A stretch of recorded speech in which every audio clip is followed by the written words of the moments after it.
दोस्तों, अधिकतर जनमानस यही जानते हैं कि महाशिवरात्रि भगवान शिव और माता पार्वती के विवाह के उपलक्ष्य में मनाया जाता है। लेकिन कुछ विद्वानों का मानना है कि शिवरात्रि के दिन ही भगवान शिव ने कालकूट नाम का विष पिया था, जो सागर मंथन के समय समुद्र से निकला था। परंतु शिव पुराण में एक शिकारी से जुड़ी कथा का वर्णन किया गया है। आज के इस वीडियो में हम आपको शिव पुराण में वर्णित महाशिवरात्रि की कथा बताने जा रहे हैं। दोस्तों, महाशिवरात्रि की कथा सुनने से पहले कमेंट बॉक्स में अवश्य लिख दीजिए हर हर महादेव, ओम नमः शिवाय। शिव पुराण की कोटि रुद्र संहिता में वर्णित कथा के अनुसार पौराणिक काल में किसी वन में एक भील रहता था, जिसका नाम गुरु ध्रुव था। उसका परिवार बड़ा था। वो बलवान और क्रूर स्वभाव का होने के साथ ही क्रूरतापूर्ण कर्म भी किया करता था। वो प्रतिदिन वन में जाकर हिरण और अन्य जानवरों को मारता और वहीं रहकर नाना प्रकार की चोरियां करता था। उसने बचपन से ही कभी कोई शुभ कर्म नहीं किया था। इस प्रकार वन में रहते हुए उस दुरात्मा भील का बहुत समय बीत गया। तदनंतर एक दिन बड़ी सुंदर एवं शुभ कारक शिवरात्रि आई, किंतु वो दुरात्मा घने जंगल में निवास करने वाला था, इसलिए उस व्रत के बारे में वो नहीं जानता था। उसी दिन उस भील के माता पिता और पत्नी भूख से व्याकुल होकर उससे खाने की मांग करने लगे। उनके बार बार याचना करने पर वो भील तुरंत धनुष लेकर वन की ओर चल दिया और हिरणों के शिकार के लिए सारे वन में घूमने लगा। देवयोग से उसे उस दिन कुछ भी नहीं मिला और सूर्यास्त हो गया। इससे उसको बड़ा दुख हुआ और वो सोचने लगा कि अब मैं क्या करूं, कहां जाऊं। आज तो कुछ नहीं मिला।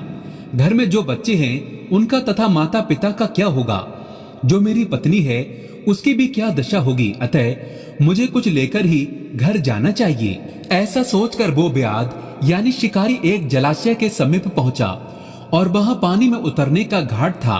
वो वहां जाकर खड़ा हो गया और मन ही मन ये विचार करने लगा कि यहाँ कोई न कोई जीव पानी के लिए अवश्य आएगा।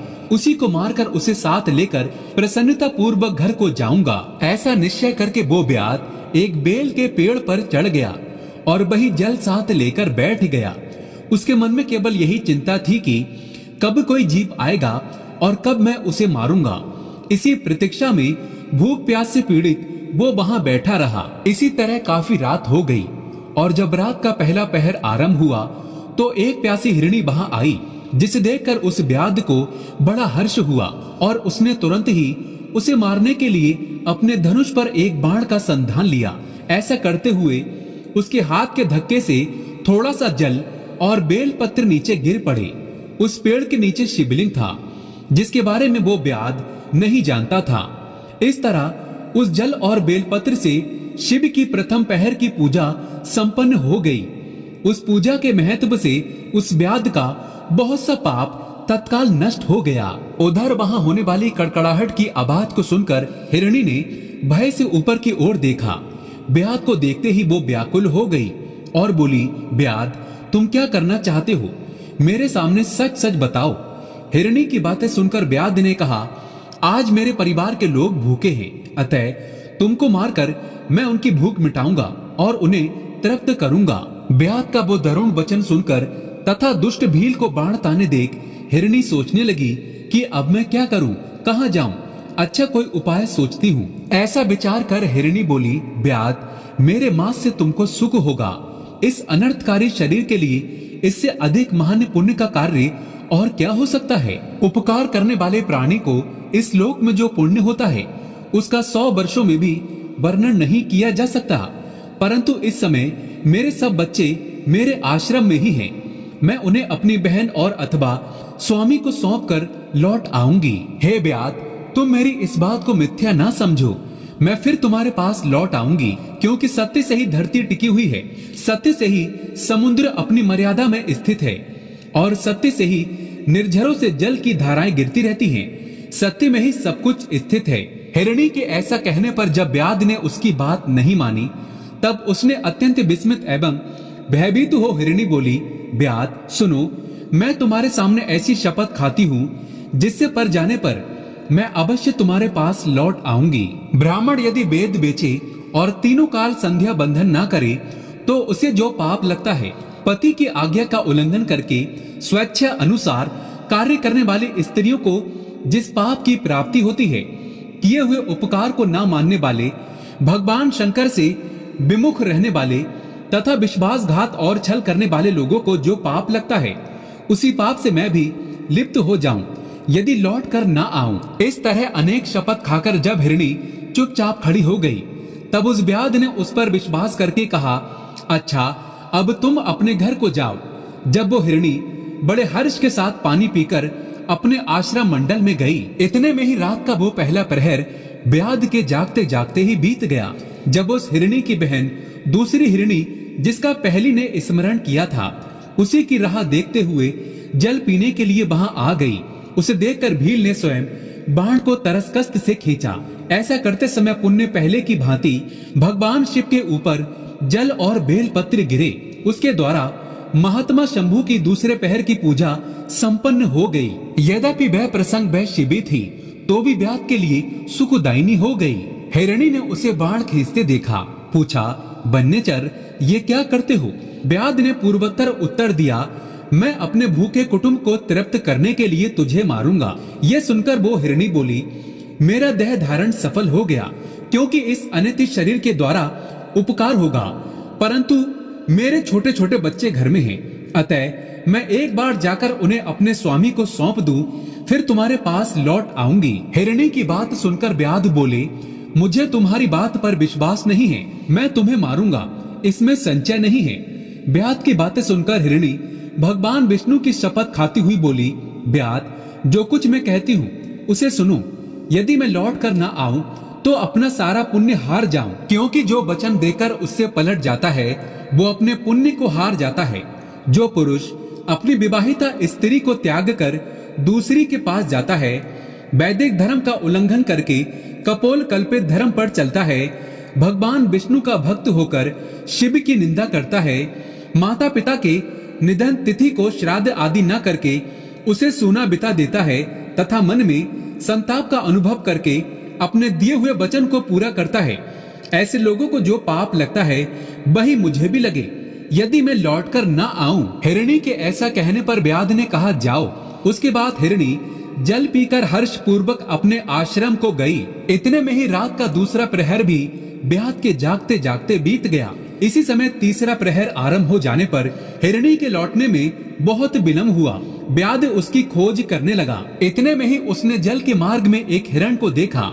वो बड़ा हष्ट पुष्ट था। उसे देखकर व्याध को बड़ा हर्ष हुआ और वो धनुष पर बाण रखकर उसे मार डालने को उद्यत हुआ। ऐसा करते समय उसके प्रारब्धवश कुछ जल और बेलपत्र शिवलिंग पर गिरे। उससे उसके सौभाग्य से भगवान शिव की तीसरे प्रहर की पूजा भी संपन्न हो गई।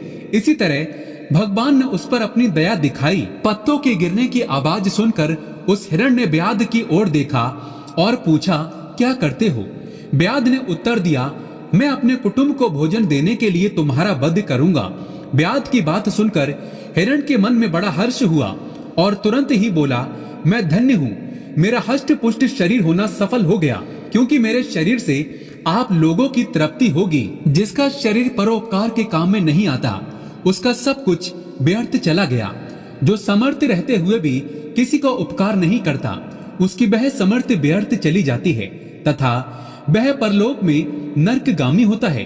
परंतु एक बार मुझे जाने दो, मैं अपने बालकों को उनकी माता के हाथ में सौंपकर और उन सबको धीरज बांध करके यहाँ लौट आऊंगा।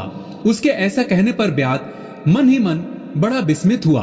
उसका हृदय कुछ शुद्ध हो गया था और उसके सारे पाप नष्ट हो चुके थे। उसने हिरण से कहा, जो यहाँ आए वे सब तुम्हारी तरह बातें बनाकर चले गए, परंतु वे अभी तक यहाँ नहीं लौटे। हिरण, तुम भी इस समय संकट में हो, इसलिए झूठ बोलकर चले जाओ, फिर आज मेरा जीवन निर्वाह कैसे होगा? व्याध की बातें सुनकर हिरण बोले, व्याध, मैं जो कुछ कहता हूँ उसे सुनो। मुझ में आसक्ति नहीं है। सारा चराचर ब्रह्मांड सत्य से ही टिका हुआ है। जिसकी वाणी झूठी होती है, उसका पुण्य उसी क्षण नष्ट हो जाता है। यथापि व्याध, तुम मेरी सच्ची प्रतिज्ञा सुनो। संध्या काल में मैथुन तथा शिवरात्रि के दिन भोजन करने से जो पाप लगता है, झूठी गवाही देने, धरोहर को हड़प लेने तथा संध्या न करने से द्विज को जो पाप होता है, वही पाप मुझे भी लगे, यदि मैं लौट कर न आऊं। जिसके मुख से कभी शिव का नाम नहीं निकलता, जो सामर्थ्य रहते हुए भी दूसरों को उपकार नहीं करता, पर्व के दिन श्रीफल तोड़ता, अबगची भक्षण करता तथा शिव की पूजा किए बिना और भस्म लगाए बिना भोजन कर लेता, इन सबका पातक मुझे लगे। यदि मैं लौट कर न आऊं। उसकी बात सुनकर ब्याध ने कहा, जाओ शीघ्र लौटना। ब्याध के ऐसा कहने पर हिरण पानी पीकर चला गया। वे सब अपने आश्रम पर मिले। तीनों ही प्रतिज्ञाबद्ध हो चुके थे। आपस में एक दूसरे के वृत्तांत को भली भांति सुनकर सत्य के पाठ से बंधे हुए उन सब ने यही निश्चय किया कि वहां अवश्य जाना चाहिए। इस निश्चय के बाद वहां बालकों को आश्वासन देकर वे सबके सब जाने के लिए उत्सुक हो गए। उस समय जेठी हिरणी ने अपने स्वामी से कहा, स्वामी, आपके बिना यहाँ बालक कैसे रहेंगे? प्रभु, मैंने ही वहाँ पहले जाकर प्रतिज्ञा की है, इसलिए केवल मुझको जाना चाहिए। आप दोनों यही रहें। उसकी ये बात सुनकर छोटी हिरण बोली, बहन, मैं तुम्हारी सेविका हूँ, इसलिए आज मैं ब्याध के पास जाती हूँ, तुम यहीं रहो। ये सुनकर हिरण बोले, मैं ही वहाँ जाता हूँ, तुम दोनों यहाँ रहो, क्योंकि बच्चों की रक्षा माता से ही होती है। स्वामी की ये बात सुनकर दोनों हिरण बोली, प्रभु, पति के बिना इस जीवन को धिक्कार है। तब उन सबने अपने बच्चों को सांत्वना देकर उन्हें पड़ोसियों के हाथ में सौंप दिया और स्वयं शीघ्र ही उस स्थान को प्रस्थान किया जहां वो ब्याध शेरोमणि उनकी प्रतीक्षा में बैठा था। उन्हें जाता देख उनके सब बच्चे पीछे पीछे चले आए। उन्होंने ये निश्चय कर लिया था कि माता पिता की जो गति होगी वही हमारी भी हो। उन सबको एक साथ आया हुआ देख ब्याध को बड़ा हर्ष हुआ। उसने धनुष पर बाण रखा। उस समय पुनः जल और बेलपत्र शिव के ऊपर गिरे। इससे शिव के चौथे प्रहर की शुभ पूजा भी संपन्न हो गई। उस समय ब्याध का सारा पाप तत्काल भस्म हो गया। इतने में ही दोनों हिरणी और हिरण बोल उठे, हे ब्याध शिरोमणि, शीघ्र कृपया करके हमारे शरीर को सार्थक करो। उनकी ये बात सुनकर ब्याध को बड़ा विस्मय हुआ। भगवान शिव की पूजा के प्रभाव से उसको दुर्लभ ज्ञान प्राप्त हो गया। उसने सोचा, ये हिरण ज्ञानहीन पशु होने पर भी धन्य है, जो ज्ञानहीन होकर भी अपने शरीर से परोपकार करना चाहते हैं। लेकिन धिक्कार है मेरे जीवन को कि मैं अनेक प्रकार के कुकृतियों से अपने परिवार का पालन करता रहा। अब उसने अपने बाण को रोक लिया तथा मर्गों से कहा कि वे सब धन्य हैं तथा उन्हें वापस जाने दिया। उसके ऐसा करने पर भगवान शंकर ने प्रसन्न होकर तत्काल उसे अपने दिव्य स्वरूप का दर्शन करवाया तथा उसे सुख समृद्धि का वरदान देकर गुहु नाम प्रदान किया। दोस्तों, यही वो गुहु था जिसके साथ भगवान श्री राम ने मित्रता की थी। महाशिवरात्रि की ये कथा यही समाप्त होती है। सच्चे हृदय से कमेंट बॉक्स में लिखना ना भूले, हर हर महादेव, ओम नमः शिवाय। शिवरात्रि की हार्दिक शुभकामनाएं। एक लाइक तो बनता है।